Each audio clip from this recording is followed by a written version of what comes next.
La sixième région, c'est toute une histoire, c'est l'histoire du panafricanisme. Ce sont des Africains, des millions d'Africains, d'Africaines qui ont été déportés en esclavage pendant des siècles et des siècles, notamment vers les Amériques, qui ont formé une diaspora, qui n'était pas une diaspora volontaire parce qu'ils ne sont pas partis volontairement dans les Amériques, ils ont été conduits de force dans les Amériques. Et donc ils ont constitué cette fameuse sixième région dont on parle aujourd'hui. Et c'est une sixième région qui a pris ses responsabilités. C'est-à-dire que des hommes et femmes se sont libérés dans les Amériques, ils ont fait des quilombos, ils ont fait des palanqués, ils ont fait des révoltes, et ils ont même libéré tout un territoire qui était l'État d'Haïti, qui devient indépendant en 1804. C'est la première indépendance, la deuxième indépendance dans les Amériques et la première qui est menée par des Africains et qui aboutit à la libération d'un territoire. Donc c'est le premier État géré, contrôlé par des Africains à l'extérieur de l'Afrique. Et donc lorsqu'on parle de la sixième région, on ne devrait parler ne serait-ce que d'un seul État qui est l'État d'Haïti. Haïti, c'est l'État de la diaspora africaine. C'est l'État qui symbolise justement la capacité des Africains à se libérer par eux-mêmes dans la diaspora, à faire la seule révolution victorieuse de l'histoire menée par des esclaves qui ont arraché leur liberté contre la France, qui était à l'époque l'armée la plus puissante au monde. Donc il y a Haïti, il y a les Afro-Américains, les Afro-Brésiliens, les Afro-Colombiens, etc. Tout un ensemble de diasporas qui existent à l'extérieur du continent africain et qui vont porter le panafricanisme tout au long du XIXe siècle. C'est parmi eux que vont apparaître des figures comme Benito Sylvain, comme Anténor Firmin, comme Marcus Garvey, comme W.E.B. Du Bois, comme également Georges Padmore un peu plus tard. Donc c'est vraiment la diaspora qui est à l'origine du panafricanisme. Et je pense que c'est un élément qui est très important.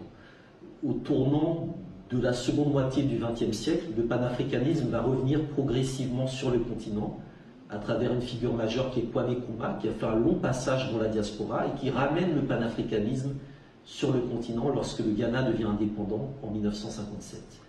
Et quand le Ghana devient indépendant en 1957, l'une des politiques de Kwame Nkrumah, c'est de faire en sorte que la diaspora puisse revenir librement en Afrique. Et donc il y a des Jamaïcains, des Noirs américains, des Noirs du Brésil et d'autres pays des Amériques qui vont commencer à faire ce retour en Afrique dans la lignée de ce que proposait déjà quelques années plus tôt Marcus Garvey, donc le Back to Africa. Donc cette question du Back to Africa, elle pose effectivement la manière dont la diaspora doit trouver les moyens et la possibilité, où qu'elle soit dans le monde, de pouvoir revenir librement sur le sol africain et d'avoir quelque part en Afrique une place qui l'attend. Et le problème qui s'est posé au moment des indépendances, c'est que nos États africains sont le résultat des États coloniaux. Et que le panafricanisme, lorsqu'il va revenir sur le continent africain, alors qu'il est né dans la diaspora, va être capturé par des États qui ne vont pas mener de politique à l'égard de la diaspora. À part quelques pays, comme le Ghana de Nkrumah, comme la Tanzanie de Nyerere, la Guinée de Sékou Touré, quelques pays qui incluaient justement la question de la diaspora dans leur politique étrangère. Mais pour la plupart, non. Il s'agit vraiment de gérer le panafricanisme d'un point de vue continental, ce qui est totalement contradictoire avec l'essence même du panafricanisme qui est né dans la diaspora. Et donc au tournant des années 60, il y a un certain nombre de mouvements, de collectifs, de militants panafricains qui vont s'opposer aux États africains nés de la décolonisation en soulignant la nécessité qu'au sein de l'Organisation de l'Unité africaine, la question de la diaspora soit inclue. Et l'un de ceux qui va apporter ce projet est Malcolm X, puisque Malcolm X va participer au deuxième sommet de l'OUA en 1964 au Caire, en Égypte, le sommet où on décide de l'intangibilité des frontières héritées de la colonisation et de la non-ingérence dans les affaires intérieures. Et c'est après ce sommet que Malcolm X va décider de créer l'Organisation de l'Unité afro-américaine, en disant qu'il fallait que les Noirs du Brésil, que les Noirs de Colombie, des États-Unis, de France, d'Angleterre, de toutes les nations, de tous les États qui sont à l'extérieur du continent africain, se fédèrent en une seule organisation, qui sera représentative auprès justement de l'OUA et qui servira de relais à la politique des États africains vis-à-vis de la diaspora. C'était une époque où, par exemple, Kwame Nkrumah dans la politique étrangère du Ghana, soutenait le combat des Noirs américains. Il mettait des moyens à disposition pour que les Noirs américains qui se battaient contre la ségrégation puissent s'exprimer à la tribune des Nations Unies et dénoncer l'Amérique raciste. C'était une époque où des solidarités existaient et un certain nombre de militants noirs américains ou caribéens qui étaient poursuivis dans les Amériques venaient se réfugier, venaient demander asile en Afrique. Et donc il y avait vraiment quelque chose de suffisamment tangible pour faire que la diaspora soit politiquement inclue dans cette organisation de l'unité africaine. C'était sans compter justement la politique des États africains qui va devenir de plus en plus hostile à tout ce qui renvoie à la diaspora. Il faut bien comprendre que quand on a des États africains dont les régimes se durcissent, dont les régimes entraînent l'exil de plus en plus de personnes et notamment de plus en plus d'opposants, on va commencer à concevoir la diaspora comme un repère d'opposants, comme quelque chose qui ne nourrit que les ambitions de l'opposition. Et par conséquent, la plupart des États africains vont avoir une position de défiance vis-à-vis de leur diaspora, qu'elle soit historique, c'est-à-dire la diaspora née des siècles de traite et d'esclavage, ou qu'elle soit contemporaine, c'est-à-dire la diaspora liée aux nationalités que l'on connaît aujourd'hui. Ça ne va pas empêcher qu'au sein des mouvements panafricains, cette revendication d'intégrer la diaspora ne va jamais disparaître. Il y aura une rupture décisive et radicale en 1974, lors du 6e congrès panafricain, qui aura lieu à Dar es Salaam, en Tanzanie. C'est un congrès très important parce que c'est le premier congrès panafricain de l'histoire des congrès panafricains. Il y a des conférences de 58 à Accra, mais c'est le premier congrès panafricain qui a lieu en Afrique même, et qui est organisé par un gouvernement, le gouvernement de la Tanzanie. Et lors de ce sommet, de ce congrès panafricain, il va se poser plusieurs problématiques, dont l'une qui est la relation entre les organisations panafricaines de la diaspora et les gouvernements des États de la diaspora et les gouvernements africains. Sachant que les organisations panafricaines des États de la diaspora, notamment des États de la Caraïbe, avaient une position critique vis-à-vis des gouvernements caribéens qui étaient jugés comme étant néocoloniaux. Il en est de même sur le continent africain. Les organisations panafricaines qui luttaient contre les régimes néocoloniaux ne vont pas avoir droit de citer, et donc ce sont des délégations gouvernementales des États africains qui vont venir siéger à ce congrès panafricain avec une vision très réactionnaire. Par exemple, dans le cas du Sénégal, il y aura une délégation sénégalaise à ce congrès panafricain, mais qui sera la délégation envoyée par Léopold Sédar Senghor. Or, il existe, et il existait au Sénégal, des mouvements panafricains qui n'étaient pas du tout sur la position de Senghor. Donc on se retrouve en fait avec un congrès panafricain qui oppose les délégations qui se disent panafricaines et qui représentent des États à des organisations panafricaines réellement panafricanistes, mais qui ne reposent sur le soutien d'aucun État. Donc comme on dit, c'est un peu le combat du pot de terre contre le pot de fer. Et donc lors de ce congrès panafricain, il y a un texte qui avait été écrit par Walter Rodney qui parlait justement des aspects internationaux de la lutte des classes et de la nécessité de radicaliser le panafricanisme en incluant notamment la diaspora dans une perspective politique.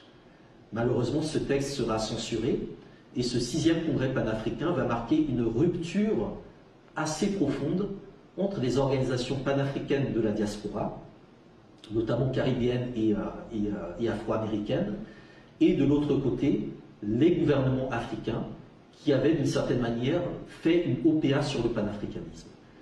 Et donc 1974 marque une vraie rupture. Mais depuis 1974, il y a toujours eu des demandes à ce que l'OUA, puis l'Union africaine, incluent la diaspora dans ses statuts. Alors, il faudra attendre la mort de l'OUA et la naissance de l'Union africaine en 2002 pour que, lors du second sommet de 2003, l'Union africaine fasse passer une résolution, je crois que c'était à Maputo, au Mozambique, qui stipule que la diaspora, définie comme étant donc la diaspora historique et en même temps la diaspora contemporaine, et donc tous ceux qui se reconnaissent également en Afrique, soient habilités à siéger dans les instances de l'Union africaine au titre de la 6e région. Alors, il faut savoir qu'entre-temps, dans les années 80-90, le continent africain a été divisé en 5 communautés économiques régionales. On a l'Afrique du Nord, qui correspond grosso modo à l'Union du Maghreb arabe. On a l'Afrique australe, qui correspond à peu près à la SADC, autour de l'Afrique du Sud. On a l'Afrique de l'Est, autour de la communauté est-africaine, l'Afrique centrale, globalement la CEMAC, et l'Afrique de l'Ouest, globalement la CEDEAO. 5 communautés économiques régionales qui doivent travailler à l'intégration africaine, chacune à leur niveau. Et donc, on fait de la diaspora une 6e région vis-à-vis justement de ces 5 communautés économiques régionales. Mais le problème, c'est que nous sommes dans un monde qui est régi par la logique des États. Et les diasporas ne sont pas des États. Les diasporas sont des groupes qui sont rattachés à des territoires d'origine. Et donc, créer, je dirais, une 6e région est tout à fait pertinent, d'une certaine manière, pour réunir tous les Africains qui sont à l'extérieur, je dirais, du continent, dans l'idée qu'ils forment une région unique.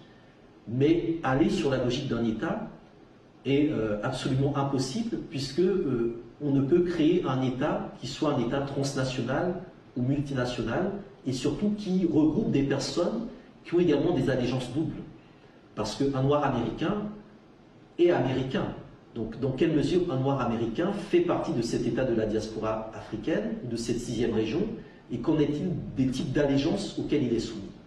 Donc on s'est retrouvé dans une position relativement complexe à mettre en œuvre, en sachant que tout au long de ces années 2000, au niveau de l'Union africaine, il y a eu un certain nombre de sommets entre l'Afrique et la diaspora. Des sommets globaux avec la diaspora qui ont posé précisément le type de partenariat que l'Union africaine ou les États africains ou les privés africains pouvaient mettre en place avec les organisations de la diaspora. C'est dans ce contexte qu'un certain nombre de structures, un certain nombre d'organisations ont travaillé et ont mis en place un certain nombre de mesures dont l'une des finalités a été la mise en place du CIDO, CIDO, qui est au sein de l'Union africaine une administration qui s'occupe précisément de la question de la diaspora, qui est chargée d'organiser la diaspora, de poser la question des identités au sein de la diaspora, également divisée en régions géographiques.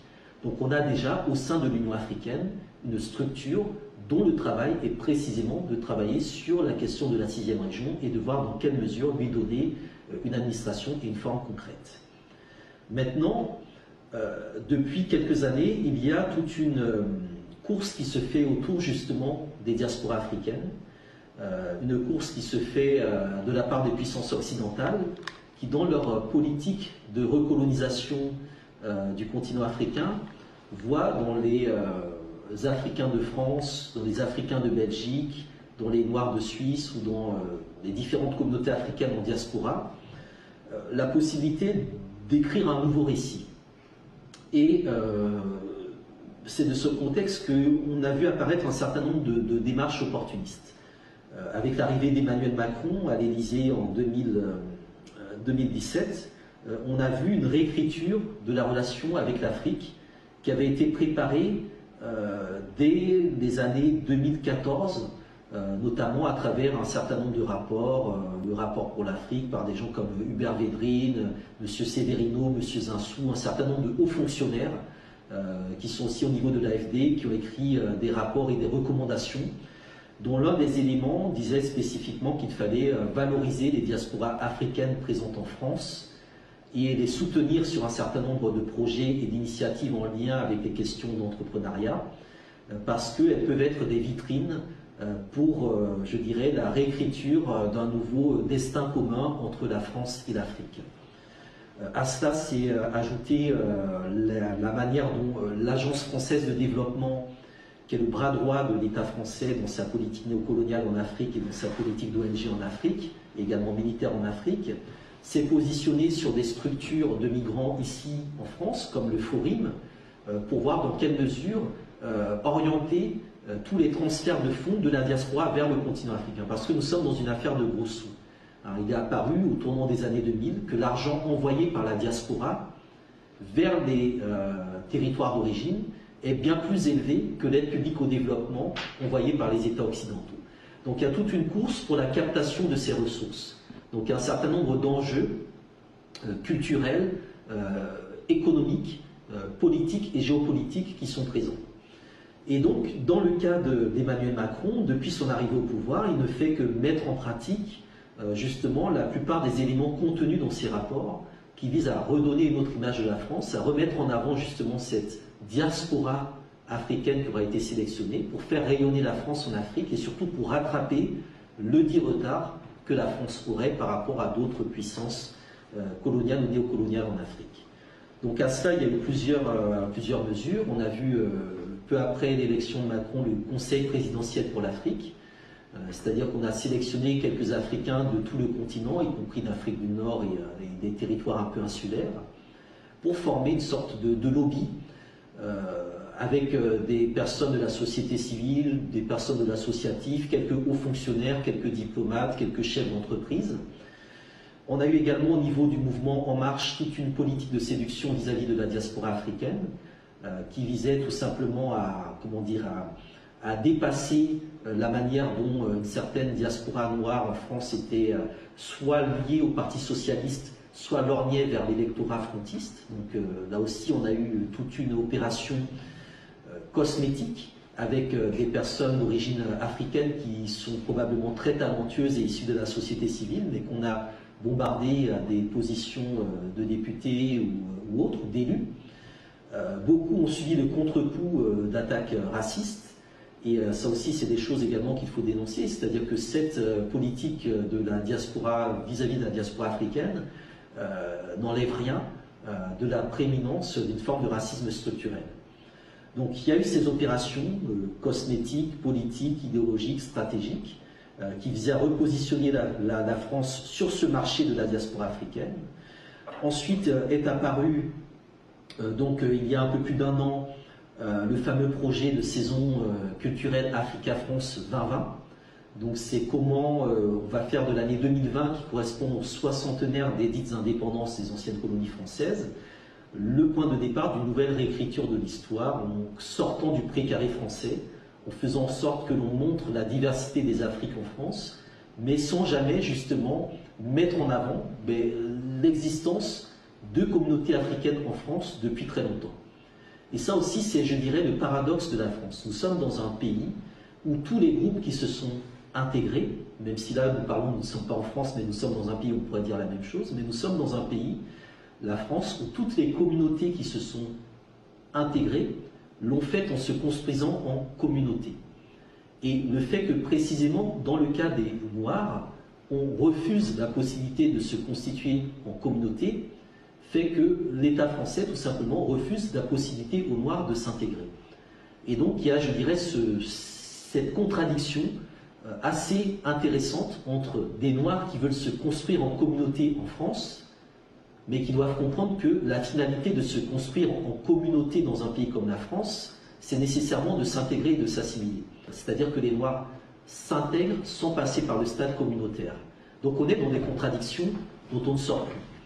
Et la politique autour de la diaspora tente justement de trouver un échappatoire à cette contradiction. Et donc la saison Africa-France 2020 participe, selon moi, d'une vaste opération de repositionnement de la France sur le marché des diasporas. Le dernier élément qui est là, à mon avis, assez structurant, c'est le lancement d'un État, qu'on peut dire un État fantoche, de la diaspora africaine, qui, selon moi, réunit un peu toutes les parts de cette problématique. Effectivement, l'Union africaine s'est totalement désintéressée de la 6e région. En tout cas, il n'y a pas mis les moyens qui, selon moi, devaient être mis en place pour structurer la diaspora. C'est lié tout simplement aux faiblesses structurelles de l'Union africaine. L'Union africaine, c'est quelque chose comme 3 à 4 000 fonctionnaires qui ont un budget très limité, qui doivent s'occuper de 54 pays et qui n'ont pas du tout les moyens de leur politique. L'Union africaine est financée par des bailleurs de fonds non africains. Alors, une solution aurait été tout simplement, au niveau de l'Union africaine, de mandater ou de faire un appel d'offres au niveau des organisations panafricaines dans la diaspora qui font déjà un travail de réseautage, d'organisation et de mobilisation. Créer par exemple un vaste conseil des diasporas africaines. C'est quelque chose qui avait été tenté à une époque par des personnalités comme comme Capé Debana, avec aussi le professeur Omra Aguessi, quand ils avaient lancé le Conseil mondial du panafricanisme. Le COMOPA avait déjà cet objectif, de faire en sorte que l'on ait une instance qui soit en capacité de réunir et de fédérer tout ce qui se fait au niveau de la diaspora et de l'ajouter en termes de plus-value au niveau du continent africain pour aller véritablement vers des États-Unis d'Afrique et non pas vers un État de la diaspora qui serait disjoint justement des États-Unis d'Afrique. Donc c'est important vraiment de ne pas spécifier la question de la diaspora comme celle d'un État, mais de l'inclure dans des États-Unis d'Afrique. Donc l'Union africaine n'a pas mis les moyens de sa politique. Les États, eux non plus, n'ont pas investi cette question de la diaspora dans une perspective panafricaine, mais ils l'ont fait dans une perspective berlinoise. C'est-à-dire que le Mali a un haut conseil des Maliens de l'extérieur. Le Sénégal pareil, le Bénin pareil, etc. Mais c'est uniquement sur les nationaux, alors que la logique devrait être panafricaine. Donc il faudrait un haut conseil des Africains d'Europe, etc. Il nous incombe, en tant que figure politique du panafricanisme, en tant que référence intellectuelle, scientifique et morale du panafricanisme, de recadrer les choses. L'État de la diaspora africaine ne représente en rien la diaspora africaine. Du point de vue de l'acte constitutif de l'Union africaine, il y a un certain nombre de critères qui sont mis en place et l'Union africaine n'a parlé que de 6e région. Il n'est pas question d'un État de la diaspora africaine. D'autre part, l'Union africaine, aussi peu démocratique soit-elle, ne saurait lancer ou soutenir une telle initiative sans passer par une résolution claire et par un vote. Or, il n'y a ni vote ni résolution qui donnerait un mandat clair à qui que ce soit pour mettre en place ce type d'État, ou en tout cas pour s'annoncer publiquement comme étant le représentant, ou comme étant à la tête de l'organisation qui représenterait plus de 300 millions d'afro-descendants. Donc on peut s'interroger effectivement sur l'essence, on va dire, démocratique ou représentative de ce projet. Donc on a au niveau des procédures de cet État un certain nombre de manquements. Lorsqu'on voit des députés non élus, des problèmes de constitution, on a l'impression que c'est un État virtuel qui va reprendre toutes les tares que l'on connaît au niveau d'un certain nombre d'États réels qui sont très loin d'être démocratiques. Donc même en termes de résultats et d'efficience de la chose, on ne fait que reproduire des manquements, y compris de manière virtuelle.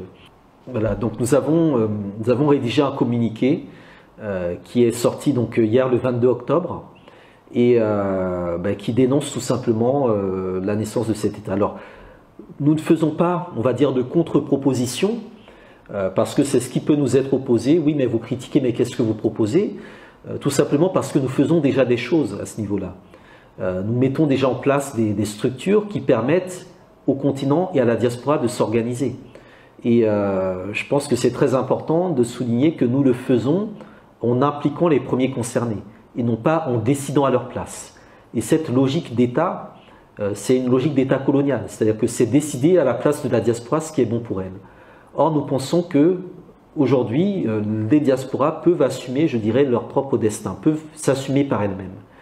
Et donc ça nécessite non pas de créer un État dans la diaspora, mais de faire en sorte que d'une part, on s'appuie sur le véritable État de la diaspora africaine, qui est l'État d'Haïti, qui est l'État qui pose la question fondamentale du panafricanisme depuis 3 siècles, qui est celui des réparations, politique de réparation et de sortie du capitalisme. Et donc on ne peut pas s'allier avec un projet dit d'État de la diaspora africaine, dont l'un des sous-bassements repose sur la financiarisation de l'économie, sur ces affaires, on va dire, qui ne vont pas dans le sens d'une réhumanisation, justement, des modèles sociaux et économiques africains. On est également présent à travers un certain nombre de thématiques qui sont un peu caricaturées dans ce qui est présenté comme étant le programme de cet État de la diaspora africaine. Et là aussi, je crois que la volonté de communiquer est un problème. La volonté de s'arroger la paternité de certains projets est un problème. L'utilité de la 6e région, il y a plusieurs niveaux. Il y a d'une première manière déjà de représenter les intérêts africains à l'extérieur du continent africain, à savoir qu'on a des nationaux qui sont présents à l'extérieur du continent africain, puis il y a une diaspora historique qui est également présente, qui a un droit d'appartenance vis-à-vis du continent africain, c'est-à-dire qu'il y a le droit d'avoir un droit de regard sur l'actualité et l'évolution du continent africain, et qui est donc en droit de se structurer, et donc il y a différentes manières de se structurer, différentes organisations qui font déjà ce travail-là à leur niveau, par rapport à leur, je dirais, par rapport à leur spécificité. Ensuite, c'est l'idée que le sort du continent africain est celui à partir duquel celui de la diaspora se décide, que ce n'est donc pas en créant un État de la diaspora africaine ou une 6e région de l'Union africaine qu'on va régler le problème, mais c'est en faisant en sorte que le continent africain se relève et que donc le sort de la diaspora est lié à celui du continent. Donc on rattache de manière politique, voire même de manière géopolitique, la diaspora au continent africain. Et troisièmement, c'est quand même tenter, je dirais, de réparer cette rupture qui a été faite au niveau du panafricanisme, entre un panafricanisme qui a été continentalisé par les États africains tels qu'ils se sont mis en place, et un panafricanisme qui est né dans la diaspora, dans un contexte qui est alternatif au modèle d'État occidental et d'État colonial. Donc prendre aujourd'hui la diaspora, qui est précisément le lieu où le panafricanisme est né en opposition à ces logiques d'États coloniaux et d'États-nations post-coloniaux, pour y créer un État de la diaspora africaine, est totalement incohérent par rapport à la logique historique même du panafricanisme. Mais c'est un projet qui nous revient à nous, en tant qu'organisation, de le mettre en place, mais pas sous la forme d'un État, mais sous la forme de liens avec le continent, des liens directs, qui ne peuvent se faire qu'en ayant, je dirais, des ponts structurels et des ponts structurants.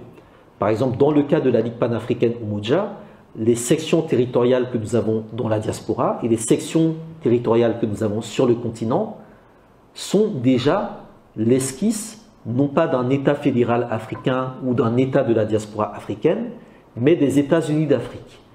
C'est-à-dire qu'il faut lier, je dirais, la question de la citoyenneté pour que ce ne soit pas une carte d'identité pour les Africains de la diaspora, mais une vraie citoyenneté panafricaine qui concerne aussi bien la dite diaspora que les ressortissants des territoires.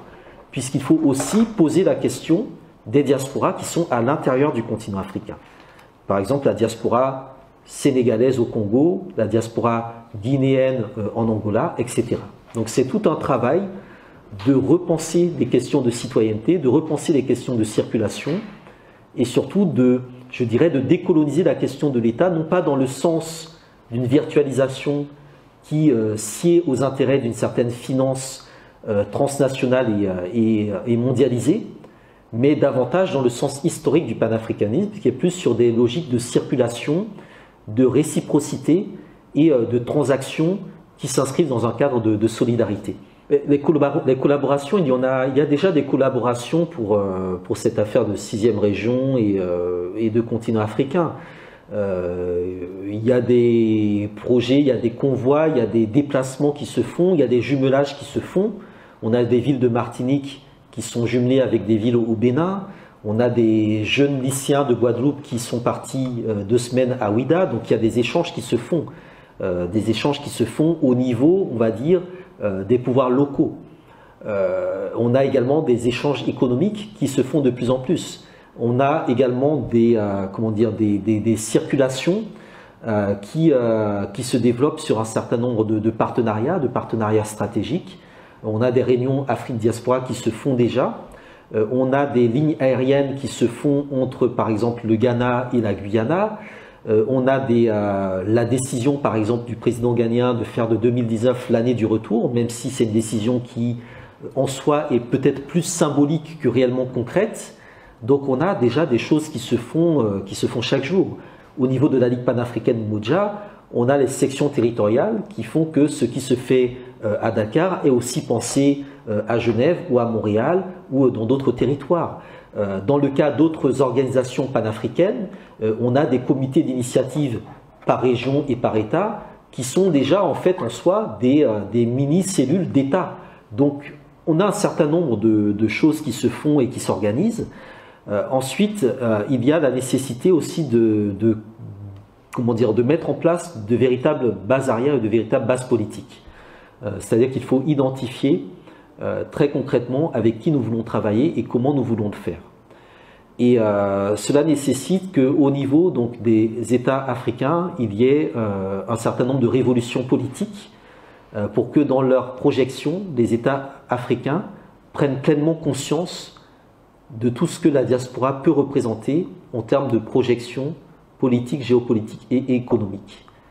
Et donc, il faut qu'au niveau des États africains, il y ait des révolutions politiques, qu'arrivent de nouvelles générations d'hommes et de femmes qui ont une vision panafricaine des enjeux et qui seront en capacité d'investir cette 6e région d'un point de vue géopolitique et de faire en sorte que les questions de citoyenneté panafricaine puissent permettre au continent africain d'avoir un certain nombre d'appuis à l'extérieur de son continent pour mieux défendre ses intérêts. Et qui doit également s'appuyer sur la réalité du terrain. Et donc il y a un certain nombre d'organisations réelles qui font le travail réel. Et donc le dernier point, c'est vraiment déterminer quel est notre agenda par rapport à cette question de la mobilisation de la diaspora. La question de la structuration de la diaspora, c'est la question du renforcement des organisations panafricaines dans la diaspora. C'est le premier élément. Donc c'est déjà sensibiliser sur un certain nombre d'enjeux, amener les uns et les autres à prendre leurs responsabilités, à comprendre quelle est leur place dans le système et à faire des choix.